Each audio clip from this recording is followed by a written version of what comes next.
तो स्वागत है आप सबका एक बार फिर हमारे यूट्यूब चैनल में। बात करेंगे इस वीडियो में थर्ड ग्रेड तबादला और तबादलों को लेकर विभिन्न न्यूज़ अपडेट्स की। इस वीडियो में तो तबादलों को लेकर जो खबरें आ रही उसी को लेकर बात करेंगे, साथ ही आपको दिखाएंगे गोविंद सिंह डोटासरा का तबादलों को लेकर, पॉलिसी को लेकर और कब लिस्ट आएगी इसको लेकर जो जो बातें कही गई वो भी सुनाएंगे आपको इस वीडियो में। चैनल में पहली बार लाइक कीजिए, सब्सक्राइब कीजिए, आगे भी अपडेट्स मिलते रहेंगे। तो तबादलों की पूरी न्यूज़ है इस वीडियो में, आज के वीडियो में। चलिए शुरू करते हैं सबसे पहले इस न्यूज़ के बारे में। सबसे पहली न्यूज़ है तबादलों को लेकर कि 500 से अधिक अधिशेष शिक्षकों के समक्ष तबादलों का संकट है। जोधपुर से खबर है कि पोर्टल पर आसानी से तबादला लिंक नहीं खुल रहा है।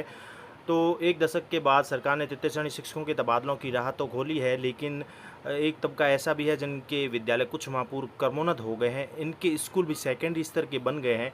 यहाँ अधिशेष रहे करीब 500 तृतीय श्रेणी शिक्षकों के लिए सरकार ने किसी प्रकार की गाइडलाइन भी जारी नहीं की है। इन शिक्षकों का तबादला होगा या फिर इन्हें काउंसलिंग के जरिए पदस्थापित किया जाएगा, इस संबंध में अभी तक स्थिति असमंजस की बनी हुई है। जोधपुर के सैकड़ों शिक्षक सरकार के आदेश की जो है राह देख रहे हैं। अधिशेष शिक्षकों को शिक्षा विभाग 3B के शिक्षक नाम से संबोधित करता है। तबादला मार्ग प्रशस्त करने से पूर्व सरकार ने अभी तक ऐसे शिक्षकों को लेकर किसी प्रकार की रणनीति नहीं बनाई है। इन शिक्षकों के स्कूल कर्मोन्नत होने से अब यहाँ तृतीय श्रेणी शिक्षकों के पद जो है कम हो गए हैं, इसके बजाय अब वरिष्ठ अध्यापकों के पद बढ़ गए हैं। इसके साथ ही खबर है कि तबादला लिंक भी नहीं खुल रहा है, जिस वजह से परेशानी हो रही है। तो शिक्षा विभाग ने तबादले के इच्छुक तृतीय श्रेणी शिक्षकों को शाला दर्पण पर बनाए लिंक पर आवेदन का विकल्प दिया है, लेकिन लिंक आसानी से खुल भी नहीं रहा है। इससे घर जाने के इच्छुक शिक्षक हताश भी हो रहे हैं। कई शिक्षक लंबे समय से ग्रामीण क्षेत्रों में है, जो भी अब शहर में सेवाएं देने के इच्छुक है। इसके साथ ही अधिकारियों का कहना है अभी तक कोई निर्देश नहीं आए, उच्च अधिकारियों के निर्देश अनुसार कार्य होगा। और आपको पता है शाला दर्पण पर अब अपडेट भी आ चुका है, जैसा कि इसमें बात कही गई है। तबादलों में अधिशेष शिक्षकों के लिए जो है 3B में कार्यरत के लिए जो है शिक्षक है उनके लिए ऑनलाइन तो शाला दर्पण अपडेट आ चुका है कि उनको उसी के हिसाब से जो भी रेड कलर में लाइन आ रही है, जब आवेदन आप करें तो उसके ऊपर लिखा हुआ है कि 3B के शिक्षक जो है अधिशेष है उनके लिए जो है उन्हीं स्कूलों में या किस प्रकार से किया जाएगा वो भी अपडेट दिया गया है। आप शाला दर्पण की साइट भी विजिट करें। इसके साथ ही खबर आपको दिखा देते हैं ट्रांसफ़र के लिए जो बड़ी अपडेट आ रही है। ट्रांसफ़र से रिलेटेड न्यूज़ है कि बीकानेर से है, आंखों से करीब 80% दिव्यांग एक टीचर ने ट्रांसफ़र के लिए ऑनलाइन आवेदन दी थी। तो शिक्षा मंत्री गोविंद सिंह डोटासरा ने संवेदनशीलता रखते हुए उनका ट्रांसफ़र गांव से शहर में कर दिया, लेकिन इस आदेश की पालना जैसे ही होती उससे पहले संयुक्त निदेशक ने आदेश करके इसको निरस्त कर दिया और दिव्यांग को फिर गाँव का रास्ता दिखा दिया। अंग्रेजी के सेकंड ग्रेड के दिव्यांग टीचर का मामला जब माध्यमिक शिक्षा निदेशक सौरभ स्वामी के पास पहुँच गया है और ट्रांसफ़र के लिए कोई पॉलिसी नहीं होने पर सामान्य नियम बनाकर सेकंड ग्रेड के ट्रांसफ़र किए गए थे। इसी में एक नियम दिव्यांग टीचर्स को भी सुविधाजनक स्थान पर भेजने के लिए था। इस आधार पर बीकानेर के सेकंड ग्रेड के टीचर जो है सुशील कुमार बोहरा का भी ट्रांसफ़र जो रताड़िया के सेकेंडरी स्कूल से बीकानेर शहर के बिनासर स्थित गांव में किया गया। स्कूल में आदेश की पालना होती उससे पहले संयुक्त निदेशक ने जो है दूसरा आदेश जारी करते हुए 6 टीचर्स के ट्रांसफ़र भी निरस्त कर दिए हैं। इसके साथ ही कई शिक्षकों के भी ट्रांसफ़र जो है रद्द किए गए हैं। इस संबंध में जो है आगे अधिकारियों से संपर्क नहीं हो पाया है, जैसा आपकी टीम भास्कर टीम ने बताया है कि आगे अधिकारियों से संपर्क करने की कोशिश की लेकिन उनका संपर्क नहीं हो पाया। यानी कि पहले ट्रांसफ़र फिर ट्रांसफ़र रद्द भी किए गए हैं। ये किस प्रकार से हुआ है इस संबंध में किसी भी प्रकार की कोई सूचना आगे नहीं मिल पाई है। इसके साथ ही आपको बता दें आगे और जो ट्रांसफ़र को लेकर अपडेट्स आ रहे हैं कि सेकंड ग्रेड की 5000 शिक्षकों के ट्रांसफ़र के बाद जो अब तृतीय श्रेणी शिक्षकों के तबादलों का दौर शुरू हो चुका है और टीचर्स ने ऑनलाइन आवेदन के साथ ऑफलाइन आवेदन के लिए भी अपने रिश्तेदार जनप्रतिनिधि के माध्यम से डिजाइन सरकार तक पहुंचाने का काम शुरू हो गया है। तो तृतीय श्रेणी हमारे थर्ड ग्रेड टीचर्स इंतजार कर रहे हैं तबादलों को लेकर, तो वो ऑफलाइन आवेदन के लिए भी प्रयास कर रहे हैं। सरकार जो है पॉलिसी के तहत ही ट्रांसफ़र करेगी, इसको लेकर गोविंद सिंह डोटासरा का भी बयान मैं अभी आपको आगे सुनाऊंगा, जिसमें उनका भी कहना है कि विधवा, परित्यक्ता, एकल महिला, गंभीर रोग से ग्रस्त विशिष्ट श्रेणी के शिक्षकों को तबादलों में रिक्त पदों पर नज़दीकी स्थान पर लगाने की बात कही है। साथ ही ऑनलाइन आवेदन के नाम पर अब यह तबादला बैकडोर से ऑफलाइन ही होंगे। तो कुछ बातें ये भी आ रही है कि ऑनलाइन के नाम पर तबादला तो हो रहा है, लेकिन साथ ही साथ बैकडोर से यानी ऑफलाइन भी तबादले हो सकते हैं। निदेशक माध्यमिक शिक्षा द्वारा जारी आदेश में साफ किया गया कि राज्य सरकार द्वारा ऑनलाइन आवेदन नहीं करने वाले शिक्षकों के भी ट्रांसफ़र कर सकेगी।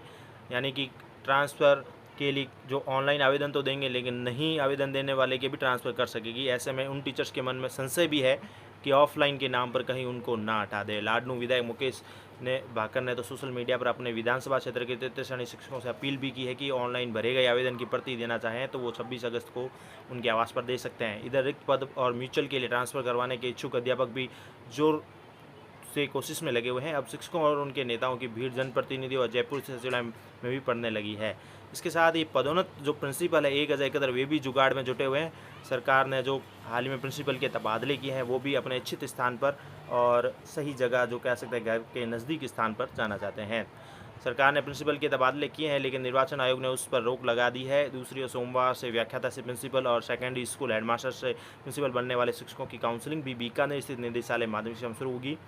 खास बात यह है कि सोमवार से प्रिंसिपल, यहाँ आपको बता दें कि सोमवार से व्याख्याता प्रिंसिपल और सेकेंडरी हेडमास्टर प्रिंसिपल बनने वाले शिक्षकों की काउंसलिंग होनी थी, लेकिन जो कल्याण सिंह चौहान के निधन हुआ है उनकी वजह से, छुट्टी की वजह से इसको कैंसिल भी किया गया था, एक दिन आगे होगी। अब निर्वाचन आयोग ने पूर्व में प्रिंसिपल के किए गए तबादलों पर रोक है, वे पद रिक्त नहीं हुए हैं। ऐसे में पदोन्नत प्रिंसिपल को और दूसरे स्थान पर था जिले से बाहर की स्कूल पर लगाने का डर भी है। शिक्षक नेताओं का कहना है कि व्याख्याता व हेडमास्टर से प्रिंसिपल बनने वाले शिक्षकों की भी काउंसलिंग की जा रही है, यह गलत है। इसके साथ ही तबादलों के लिए भले ही ऑनलाइन आवेदन की प्रक्रिया शुरू हो गई हो, मगर शिक्षकों के तबादले सरकार को नीति बनाकर उसके अनुसार ही करने चाहिए, क्योंकि नीति से अगर तबादला होगा तो ये सबको न्याय मिलने के समान होगा, सबको न्याय मिलेगा। नहीं तो अगर इसी प्रकार से तबादले किए गए विदाउट नीति के, तो ये सबके साथ गलत भी होगा। अब आपको दिखाते हैं गोविंद सिंह डोटासरा की बात, वो क्या कहते हैं तबादलों को लेकर। तो ये तबादलों को लेकर अपडेट थे आप सभी के लिए। फिर हम देखेंगे कौन किस जिले का है, कहाँ पदस्थापित है, एलिमेंट्री में कौन है, माध्यमिक में कौन है, पंचायत राज में कौन है। अभी इनका जो हमने रूल्स में भी अमेंडमेंट किया है कि 3 साल बाद में हम माध्यमिक में ले सकते हैं, क्योंकि सीधी भर्ती एलिमेंट्री में पंचायत राज में होती है, माध्यमिक में नहीं होती है। तो इनका लेने के बाद में हम एक रोड मैप बनाएंगे, रोड मैप बना करके कि भाई कैसे हम जो पीड़ित हैं, किसी के कैंसर है, कोई विडो है, कोई नवविवाहिता है, कोई एकल महिला है, और काफ़ी सालों से लोग बाग वहाँ बैठे हैं, 15 साल से दूसरे ज़िले में बैठे हैं। तो मुख्यमंत्री जी का ये कहना था कि इनको कैसे रिलीफ दे सकते हैं, क्योंकि वैसे तो इनकी ज़िले की नियुक्ति है, लेकिन हर व्यक्ति चाहता है कि भाई लोकप्रिय सरकार है तो वो हमारे लिए कुछ न कुछ ठीक करे जिससे हम जिलों में आ पाए। तो हम एक पॉलिसी भी बना रहे हैं, उस पॉलिसी को भी हम लोग कैबिनेट में डिस्कस करेंगे। तो ये आवेदन लेकर के हम लोग देखेंगे कि कैसे, किस प्रकार से, किस वर्ग को जो पीड़ित पक्ष है उसको कैसे रिलीफ दे सकते हैं, उसके स्थानांतरण करके उसको नज़दीक में, अपने घर के नज़दीक में कैसे लाया जा सकता है। तो इस बात की कवायद हम लोग कर रहे हैं। डार्क जोन को लेकर भी कुछ कवायद है? बिल्कुल वो तो सभी, जब हमने सबको खोला है तो सबकी दिमाग में लगाएंगे। टीएसपी, नॉन टीएसपी, इस पे भी विचार चल रहा है कि जो लोग बाद में पहले नॉन टीएसपी में थे लेकिन वो टीएसपी में आ गए, बाद में उनका एरिया बढ़ गया, तो उनसे हमने ऑप्शन फार्म मांग रखे हैं।